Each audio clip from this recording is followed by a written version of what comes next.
पथरिया से बीएसपी की दबंग विधायक रामबाई पर एक एक कर मुसीबतें सामने आ रही हैं। जहां विधायक के पति गोविंद सिंह की गिरफ्तारी को लेकर सुप्रीम कोर्ट सख्त हुआ है, वहीं एसआईटी के साथ जिला पुलिस की टीमें उनकी तलाश कर रही हैं। वहीं विधायक पर सख्ती दिखाते हुए कल उनके मैरिज गार्डन पर प्रशासन ने बुलडोजर चलाया। वहीं आज भाजपा के नेता और पूर्व वित्त मंत्री जयंत मलैया के बेटे सिद्धार्थ मलैया ने उनके और उनके परिवार के खिलाफ मोर्चा खोल दिया है। सिर्फ इसी मुद्दे को लेकर सिद्धार्थ मलैया ने प्रेस कॉन्फ्रेंस की और रामबाई और उनके परिवार पर जमकर हमला बोला। मलैया के मुताबिक रामबाई का परिवार संगठित अपराध कर रहा है। उनका आरोप है कि कांग्रेस नेता हत्याकांड के तमाम आरोपियों को एक ही जेल में रखा गया है, जहां से वो अपराधों को अंजाम दे रहे हैं। सिद्धार्थ मलैया ने बाकायदा उदाहरण देते हुए कहा कि रामबाई के परिजन जेल के भीतर से अपराध और लोगों को भयकारित कर रहे हैं। इतना ही नहीं, उन्होंने गरीबों को धमकाकर जमीनें हड़पने का आरोप भी लगाया है। इन तमाम बातों को लेकर सिद्धार्थ मलैया ने मौजूदा सरकार के नुमाइंदों और बड़े जनप्रतिनिधियों को कटघरे में खड़ा किया है। सिद्धार्थ मलैया के मुताबिक जिले के बड़े नेता इस अराजकता के खिलाफ मौन हैं, जो सोच का विषय है। मलैया ने साफ किया कि इस मामले के और भी आरोपी फरार हैं, जिन्हें पकड़ने के प्रयास नहीं हो रहे, जबकि सबको पता है कि वो कहां हैं। रिकॉर्ड पर रखी गई है वो बात। ये है संगठित अपराध। सारे अपराधी एक जेल के अंदर, क्यों उनको अलग अलग जेल में नहीं रखना चाहिए? क्यों जब राणा जेलर के साथ जब बार बार बात कही गई कि मोबाइल अंदर जाते हैं, मोबाइल की फुटेज है, वहां से वो अपना संगठित अपराध चलाते हैं, वसूली अभी भी वो कर रहे हैं।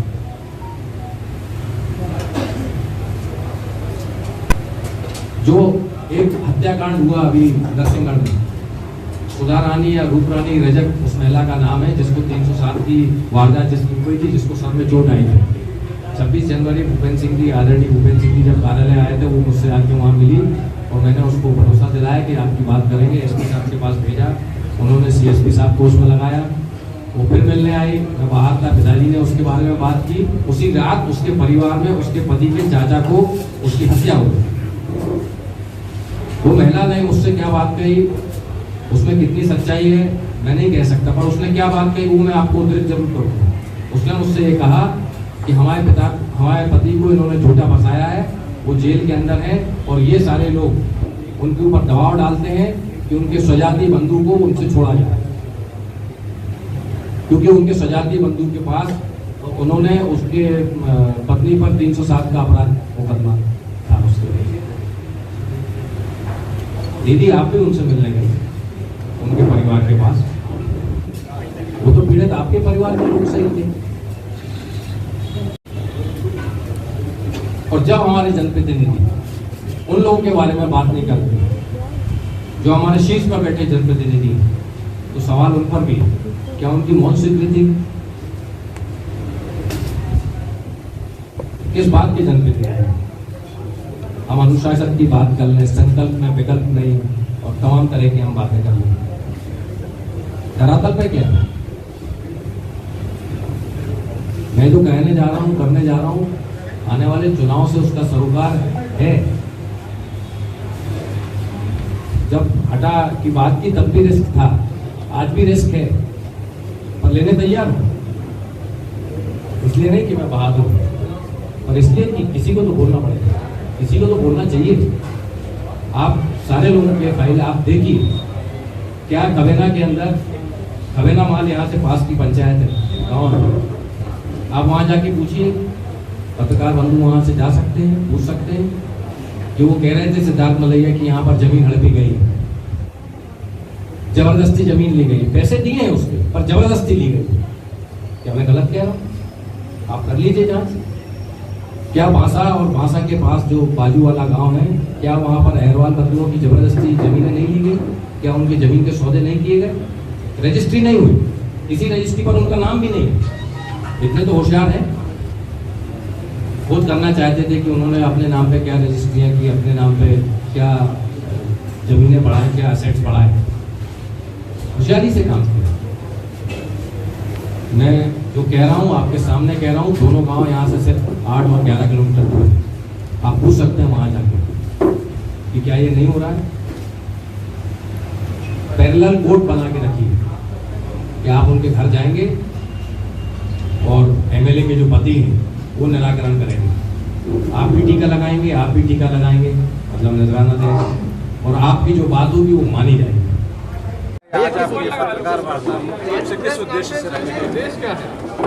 देखिए, वार्ता इसलिए रखी गई थी कि समाज के बीच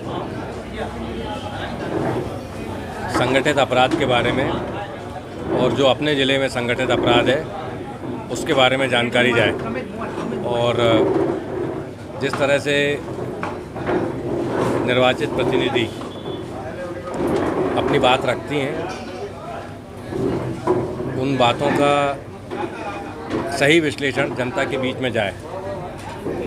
दूसरा, पुलिस की जो कार्रवाई है उस पर कुछ प्रश्न हैं, तो पुलिस प्रशासन के ऊपर वो प्रश्न चिन्ह लगाने का उद्देश्य था।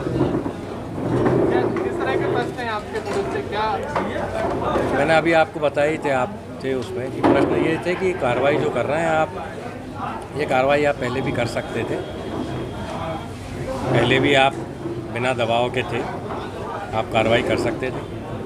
सुप्रीम कोर्ट को क्यों ज़रूरत होती है ये बातें कहने के लिए, और तभी हम कार्रवाई करें।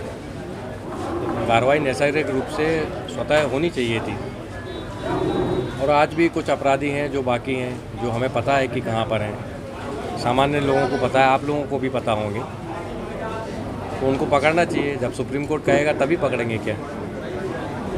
और जो कार्रवाई की है उसमें क्या आपका ओपिनियन है? उसमें मेरा कोई ओपिनियन नहीं है, मैंने सिर्फ ये कहा है कि उसके अंदर उनके साथ भी जो हो वो न्याय संगत हो। जो रिकॉर्ड हम दे रहे हैं वो रिकॉर्ड का ये मतलब नहीं है कि उनके साथ भी जो कार्रवाई हो वो न्याय संगत नहीं हो। उनका पक्ष नहीं ले रहा हूँ मैं। और कोई ये कहता है या पूछता है इस तरह से, कोई भाई आप लोगों में से ये पूछता है कि आप पक्ष कर रहे हैं कि विपक्ष कर रहे हैं, तो इसमें पक्ष और विपक्ष की बात नहीं है। जो आपकी कार्रवाई हो न्याय संगत तो हो। सिर्फ इसलिए कि सुप्रीम कोर्ट को आपको दिखाना है कि आपने वो कार्रवाई की है, इसका ये मतलब थोड़ी ना है कि आप बिना नोटिस दिए वो चीज़ें करेंगे जो आपने करी। ये एक छोटा सा प्रश्न है, आज इतनी बड़ी पार्टी है भाजपा, संगठन है, इतना बड़ा संगठन है भाजपा, और काफ़ी सारी भी है, सत्ता में भी है, लेकिन आज आपको अकेले आज यहाँ पर क्यों खड़े भाई, तो चुनाव की घोषणा हो गई पर अभी तक आपका कोई निर्णय नहीं आया। आप बोले थे निर्णय बताऊंगा। पंकज भैया, आप कुछ पूछ रहे थे, आपका प्रश्न था। मैं अकेले कहाँ हूँ? नहीं, आपको आपके नज़रिए में अकेले हूँ, मेरे साथ तो बहुत लोग खड़े हैं।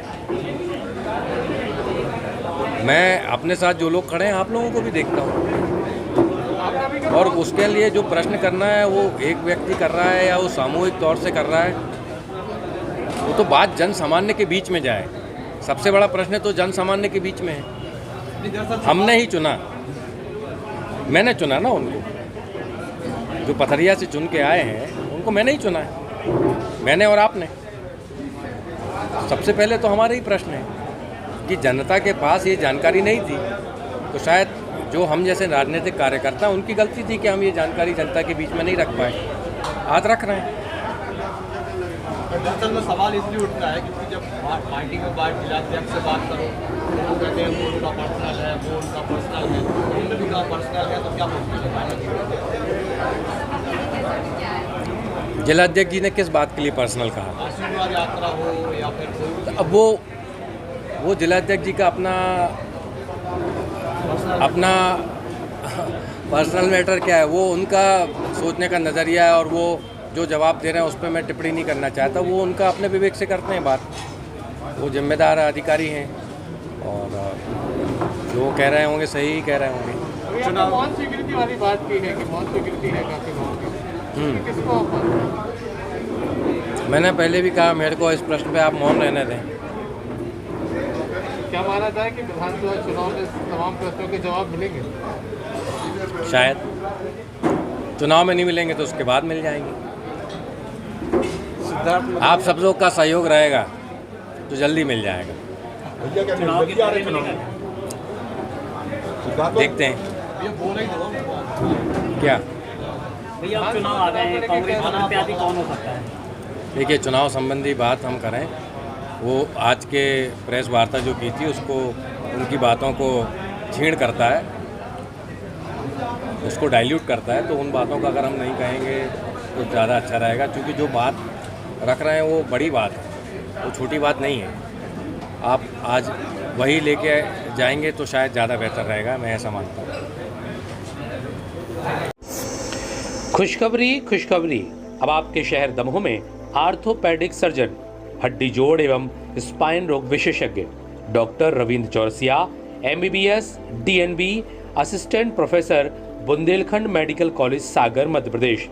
उपचार सुविधाएं, सभी प्रकार के ऑपरेशन, हड्डी एवं जोड़ के फ्रैक्चर, आधुनिक पद्धति से उपचार, गठियावात, आर्थराइटिस, साइटिका एवं रीढ़ की हड्डी का उपचार, घुटना, कमर दर्द, हाथ पैर जकड़न एवं जन्मजात पैरों के टेढ़ेपन के उपचार के लिए हर रविवार को सुबह 10 बजे से शाम 6 बजे तक जानकी मेडिकल, यूनियन बैंक के बाजू में, राय चौराहा, दमोह में उपलब्ध रहेंगे। खुशखबरी खुशखबरी, अब आपके शहर दमोह में पंचकर्म एवं बवासीर रोग विशेषज्ञ डॉक्टर राजकुमार पटेल, MD आयुष, जिला चिकित्सालय दमोह। उपचार सुविधाएं, भगंदर, फिशर, त्वचा रोग, चर्म रोग, जोड़ों का दर्द, मोटापा, थायराइड, बात रोग, गुप्त रोग एवं बवासीर का आयुर्वेद पद्धति से इलाज व ऑपरेशन किया जाता है। प्रतिदिन दोपहर 12 बजे से शाम 7 बजे तक। श्रद्धा मेडिकल, मानस भवन, सरकारी अस्पताल के पास, दमोह, मध्य प्रदेश।